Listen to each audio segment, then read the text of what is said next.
Pois é, pessoal. Vocês viram os ataques que o Malafaia fez em relação ao Bolsonaro, chamando ele de covarde, perguntando que espécie de líder é esse. Ele está descontrolado. Porque o Bolsonaro, na visão do Malafaia, devia ter seguido tudo aquilo que o partido mandou. E é impressionante o alinhamento do Malafaia com o partido. Teve até um vídeo do desembargador Sebastião Coelho sobre o caso. Agora a gente precisa observar um pouco mais. Bolsonaro deu uma resposta para o Malafaia. Como você imagina que seria a resposta do Bolsonaro? Bravo, nervoso, tranquilo, calmo, apaziguador? Você vai entender o que aconteceu nessa história, mas tem muito desfecho ainda começando a surgir, né, dessa relação com as eleições de São Paulo. Isso vai dar muito pano para manga, mas outra eleição chamou atenção. E hoje nós vamos falar um pouco mais sobre ela. Lá, a República de Curitiba, onde já nos agraciou com um momento em que um sujeito ficou longe, né, da sociedade, longe dos cofres públicos. Lá também, o mesmo retrato de São Paulo aconteceu. Vamos falar sobre isso? Não esquece de se inscrever, curtir, compartilhar, é muito importante. E, pessoal, nosso livro ainda está disponível, vai estar disponível por um bom tempo. Revolução contra o Sistema, o modelo Bukele para o Brasil. E aí aqui a gente especificou para vocês nesse livro como que o Bukele conseguiu pegar um país corrupto, um país destruído e transformar na potência que é hoje e no fim da corrupção, no fim, né, do crime organizado, enfim, ele conseguiu resolver o problema lá. Vamos começar com os comentários? Dona Maria Aparecida deixou um comentário aqui pra gente. Obrigado por ter deixado o comentário. Bolsonaro está rezando pouco. Está tropeçando nos traidores. Bolsonaro precisa escolher melhor os seus aliados. Olha, no mundo da política é uma situação muito difícil. Mas você que acompanhou, né, você que viu aí as eleições, você prefere daquele cara que joga limpo, já chega e fala, ó, o meu projeto é esse, ou você prefere aquele cara que não é isso que eu quero, mas que articula e você sabe que é aquilo que ele quer? Não, vamos dar nome aos bois? O que é mais perigoso para o Bolsonaro? O Marçal que chegou e falou, ó, Bolsonaro, eu tô contigo, mas lá na frente eu quero ser presidente da República. Eu tenho esse projeto e eu quero. Ou o outro, o Tarcísio de Freitas, que chega, não, o Bolsonaro ainda tá aí, é o Bolsonaro que é o nosso líder, mas na primeira oportunidade que tem, puxa a rasteira e fala, que Bolsonaro que nada, eu tô com o Nunes e pouco me importa a sua opinião, Bolsonaro. Ou pior, coloca no comentário que eu quero saber. E aí, a posição do Bolsonaro é que vai te dizer se o Bolsonaro está tropeçando em pessoas assim ou se ele está vendo quem é assim e permanece do lado. O caso do Malafaia é outro. Mas antes da gente entrar nesse tema aí da política municipal ainda, que está dando pano para manga, que recebeu caráter aí nacional, olha só, hoje é um ponto muito importante. A comissão da Câmara dos Deputados vai votar hoje a anistia aos presos do 8 de janeiro e já está na pauta, tá? Com o fim do primeiro turno das eleições, a Comissão de Constituição e Justiça do Congresso Nacional volta aos trabalhos nesta terça-feira com um projeto de lei que concede anistia aos presos do 8 de janeiro. Essa retomada das atividades legislativas marca o andamento de propostas que ficaram suspensas durante o período eleitoral. Uma proposta deve passar pela CCJ antes de avançar para a votação no plenário. E a votação hoje é anistia aos presos do 8 de janeiro. Circulou essa semana um vídeo emocionante de uma criança pedindo ao ministro do Supremo, Alexandre de Moraes, que liberasse o seu pai e o seu avô. Dizendo que o Alexandre de Moraes é uma pessoa boa, poderia ser uma pessoa boa e o povo poderia perdoar ele. E que ela está sentindo muita falta do avô, do pai. Sabe, impossível não se emocionar com o vídeo. A situação é bem complicada, tá? Bem complicada hoje. E aí, tá aí esse projeto da anistia dos presos do 8 de janeiro. E a demora desse projeto, a demora disso ser pautado, mostra muito bem a pouca importância que até os próprios parlamentares estão dando, né, a isso. Eles não estão preocupados com justiça, eles estão preocupados com emendas. Essa é a verdade. E aí, tem mais um detalhe que a gente precisa falar agora já sobre a eleição. O Boulos foi o candidato mais votado. Não nas eleições como um todo, mas dentro dos presídios e dos menores infratores, né? Entre os presos e os menores infratores. Matéria do Luiz Bassi. O Guilherme Boulos foi o candidato mais votado por presos e menores infratores no primeiro turno da eleição de São Paulo. O candidato do PSOL recebeu 48% dos votos nas sessões eleitorais instaladas em presídios e unidades da Fundação Casa. No centro de detenção provisória, 4 de Pinheiros, na Zona Oeste, Boulos foi o único que recebeu votos na disputa para a prefeitura. Novidade para alguém? Alguém fica assustado em saber que as pessoas que estão dentro dos presídios votam na esquerda? Que são defensores da esquerda? Não, não é novidade para ninguém. Eles querem a impunidade. Eles sabem que dentro da esquerda é onde vão encontrar a impunidade. No último vídeo, eu coloquei um trecho do vídeo que o Vista Pátria tinha publicado, mas o vídeo ficou um pouco curto. Agora, eu quero colocar para vocês um trecho que foi divulgado aqui pelo Marco Antônio Costa. E ele fez um comentário sobre o Malafaia. Enlouqueceu. Malafaia dá uma facada em Bolsonaro em entrevista à esquerdista Mônica Bergamo. A maior decepção é Jair Bolsonaro, covarde e omisso. Foi o que escreveu o Marco Antônio Costa. E aí, você vê aqui o que o Malafaia falou. Agora vamos para a maior decepção. Jair Messias Bolsonaro. Essa, para mim, é a maior decepção. Por quê? Ô, Mônica, a política é feita, um político é reconhecido no mundo político por seus posicionamentos. Qual é a sinalização que Bolsonaro passou? Eu não sou confiável nos meus apoios. Olha só, Bolsonaro passou a informação de que não é confiável nos apoios dele. Tá certo. O cara ainda tem força para eleger um monte de pessoas, né? Agora, no lugar que o Malafaia queria, o Bolsonaro não apoiou. Verdade seja dita, a mensagem que o Bolsonaro passou é de que ele não é mais dono do próprio nariz. Ele tá refém do sistema. E ele não é. Hã? Ele não é. Então, ele não é. Ele passou essa mensagem para o primeiro mundo político, depois eu vou falar para o povo. Para o mundo político, ele passou a seguinte mensagem: eu não sou confiável. Quem é que vai fazer aliança com um cara que não é confiável? O que ele fez em São Paulo e no Paraná é uma vergonha.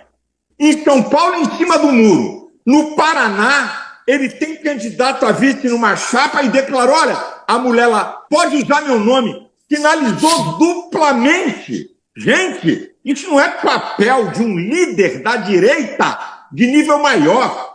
Eu apoio o Bolsonaro, mas eu já disse, eu sou aliado e não alienado. Ele tem meu apoio, mas as atitudes dele nessas duas eleições, e em São Paulo, ficou em cima do muro, fazendo duas sinalizações. Ontem, quando ele deu aquela resposta, que foram perguntar a ele de manhã, vem cá, e se o Nunes não passar, você apoia o Marçal? Contra Boulos, qualquer um. Ele é inteligente, eu apoio ele. Eu falei para ele, eu mandei um zap, você se tornou o maior boca de urna para Marçal. Como você diz que ele é inteligente e apoia um canalha que falsificou documento, que quer dividir a direita e o voto evangélico, que ora fala bem de você e mal, você dá uma palavra dessa, sabe qual vai ser a sua resposta? Não vai ter segundo turno. Não, ele não vai para o segundo turno, porque o povo de São Paulo é um povo honesto que não vai votar em mau caráter. Essa era a resposta dele. Ele não é criança. Sabe o que ele fez? Jogando para os dois lados. Eu desafio. Entra nas redes de Bolsonaro e dos filhos dele. Entra na rede. Não tem uma palavra sobre São Paulo. É como se a eleição de São Paulo não existisse. Que porcaria de líder é esse?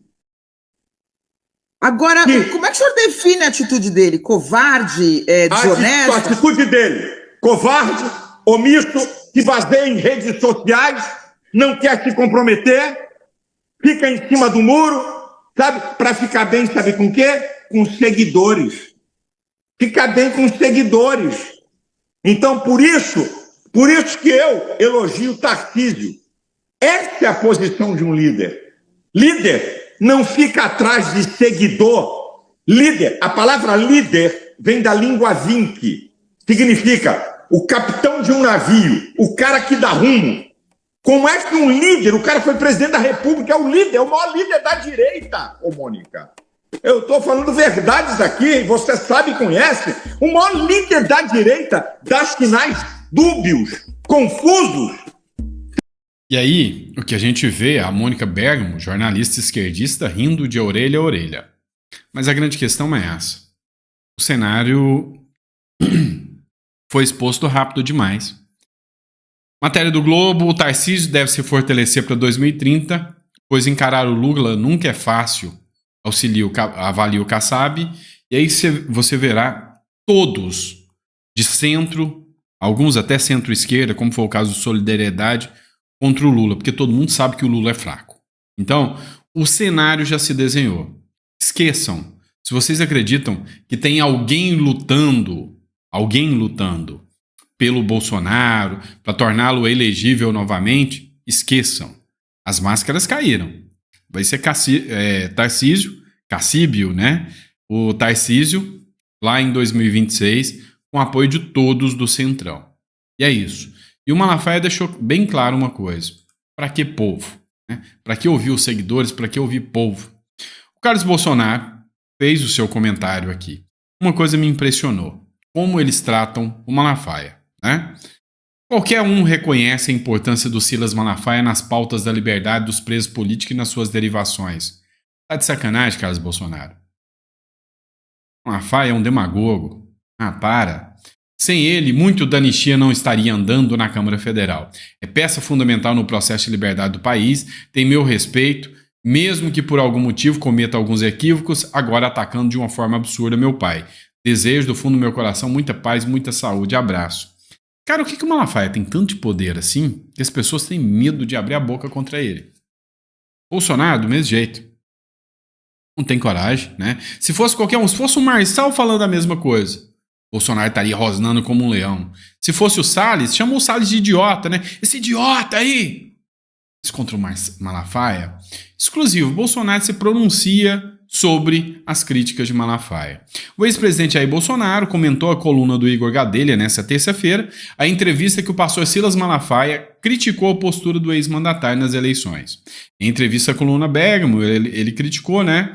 Aí, a coluna Igor Gadelha, Bolsonaro adotou a mesma linha dos seus filhos e evitou pôr mais lenha na fogueira. Meu poço Ipiranga não tem gasolina, só tem água, afirmou o ex-presidente em rápida conversa com chamada por vídeo. Pois é, Bolsonaro. E aí, como é que fica essa situação? Né? Ou seja, realmente é isso mesmo que o Malafaia está falando? Tem mais seu ponto próprio, né? E aí o Vista Pátria colocou aqui um vídeo atacando a Cristina Grêmio. A Cristina Grêmio tem todo o meu apoio, vocês sabem disso. Olha só. Bolsonaro está olhando isso. Bolsonaro está olhando a rede social. O que ele fez? E se esse cara, desculpa, é isso. E se esse cara vencer, como é que eu fico? É isso que ele pensou. O que ele fez agora em Curitiba, quando a mulher, a jornalista, começou a crescer, ela pode usar meu nome. Eu falei, não. Aí não, chega. Não dá. Que política é essa, meu Deus? Que tem que estar do lado do povo, onde o povo quer? Você está enganado. Que político é esse que tem que estar do lado do povo, onde o povo quer? Sobre a Cristina Grêmio, eu acho que a melhor observação que você pode ter sobre o caso é um pequeno vídeo de 2 minutos da Fontenelle. Dá uma olhada só no que ela fala sobre a Cristina Grêmio e a importância dessa mulher e fala um pouco mais sobre, vamos dizer assim, a postura dos líderes de direita no Brasil. Da querida Cristina Graham, que ela ganhou em Curitiba. Ela, assim como o Marçal, ela procurou o PL, tá? Assim como o Marçal, ela procurou o Bolsonaro. Deram as costas para os dois, bateram com a porta na cara dos dois. E se vocês não se lembram, a Cristina fez um trabalho pesado a favor do Bolsonaro. A Cristina é uma grandíssima jornalista, educadíssima. A Cristina trabalhou a favor do Bolsonaro. Ela tomou um pé na bunda. Bateram com a porta na cara dela. Não quiseram ela. E podem apostar. A Cristina foi devagarinho, do jeitinho dela. A Cristina está no segundo turno em Curitiba contra um cara apoiado pela máquina, que é o filho do Ratinho, que é o governador é o governador do estado do Paraná. Tá? Com a máquina. A Cristina ganhou de um cara, de um oponente que estava apoiado pelo governador, que tem a máquina na mão. Cristina vai ganhar. E eu já disse para ela, conte comigo. E você aí do Paraná, que me segue, que gosta de mim, votem na Cristina. Tá? Cristina tomou um pé na bunda do PL e do presidente Bolsonaro, que não fez nada, não levantou um dedo para ter a Cristina lá. E ainda foi sabotado o tempo inteiro pela presidente do partido que ela estava. Tá? E Pablo Marçal, que fez o diabo, botou dinheiro no bolso, se dedicou, largou tudo e foi lá no segundo turno, porque eu estava junto para Bolsonaro ganhar. Eu já tinha tomado o meu pé na bunda, mas não era sobre o Bolsonaro, nunca foi. Foi sempre pelo meu país. Então eu estava lá e as pessoas me perguntando, que merda que você tá aí no segundo turno? Te fuderam e você tá aí no segundo turno. Falei, não interessa. Estava apoiando ele a troco dele me apoiar e nem nada. Eu estava apoiando ele a troco porque ele tá fazendo pelo país. Ponto. Eu faço sempre a minha parte. E o Marçal agora, sendo esculachado, tá tudo bem, tá tudo certo, tamo junto, tamo isso, tamo assado. Bagunçou o coreto. Por pouco não foi pro segundo turno. E é para vocês aprenderem que enquanto vocês não se unirem, enquanto vocês ficarem com sede de protagonismo, cada vez vocês vão cair mais. Isso não é sobre ser direita e de esquerda. Eu nunca pedi para me pintar como ultradireita, como ultra nada. Eu não sou ultra nada. Eu sou uma patriota. Eu quero que o meu país, lindo, rico, maravilhoso, com gente bacana de um lado e gente muito ruim do outro, se ajeite. E que essa gente ruim entenda que eles precisam mudar. Ou que a gente boa fale mais alto do que essa parcela de gente ruim. Enfim, a gente tem que pensar um ponto aqui. Você já começou a reparar que as pessoas boas, as pessoas que realmente ainda acreditam e têm um apreço no país, estão se afastando do Bolsonaro? Eu estou falando dos aliados. Vocês viram que o Nicolas se afastou do Bolsonaro durante o período eleitoral. Você viu que o Marçal acabou sendo excluído pelo próprio Bolsonaro. Você viu também que alguns aí, muito a contragosto, sabe? Eu não vou entrar, mas eu estou incomodado. Então, essas pessoas, influenciadores, pessoas que defenderam o Bolsonaro com unhas e dentes, hoje são chamados de traidores porque fizeram críticas ao Tarcísio e ao Bolsonaro. A grande realidade que eu estou percebendo é que as pessoas realmente, focadas no nosso país, estão pulando fora de próximo do Bolsonaro. E o Bolsonaro, no final, só as velhas raposas é que estão próximos do Bolsonaro. Minha visão. E aí, por fim, esse é o cara, que o Bolsonaro deixou de apoiar. A verdade entre eu e o Bolsonaro é que eu servi ele. Ele nunca gravou um vídeo para me apoiar. Ele nunca fez uma sinalização de apoio para mim. E eu também nunca pedi isso para ele. Quando a gente almoçou e ele me deu essa medalha, eu falei para ele o seguinte: eu tô aqui para você conseguir oficializar seu vice. Porque eu tinha certeza que ele tendo um vice, com o Nunes, esse negócio ia dar errado. E aí, toda essa repercussão toda, ele mesmo ficou espantado, mas não vai pedir nada, não vou pedir nada, não quero. Não faz sentido para mim. Ele me deu a medalha porque ele viu que eu servi ele na campanha dele de presidente. E nunca teve esse negócio. Então a gente não tem como romper o que a gente nunca fez. E aí, fica a sua opinião sobre isso. É o Pablo Marçal que é o grande traidor da história? Como é que fica? Uma coisa é certa. Bolsonaro, porque o Marçal vai pro esquecimento, chamou ele de mentiroso, de idiota. E o Malafaia? Porque ninguém fala nada do Malafaia. Assim como ninguém tá falando, do Kassab. Quem falou já começou a ser cancelado. O Nicolas viu que iam dar um jeitinho de cancelar ele. Gaia correu e falou, opa, não vou entrar nessa bola dividida mais. Enfim, as máscaras começam a cair. Por fim, mas não menos importante, pessoal, é a forma que você pode estar ajudando o canal. Se você gosta do conteúdo que eu preparo para você, esse livro, Revolução contra o Sistema, o Modelo Bukele para o Brasil, está disponível, tá? E, sabe, o Brasil tem jeito, é só a gente acreditar e estar preparado para enfrentar isso, tá bom? Um grande abraço a todos vocês, fiquem com Deus e até o próximo editorial.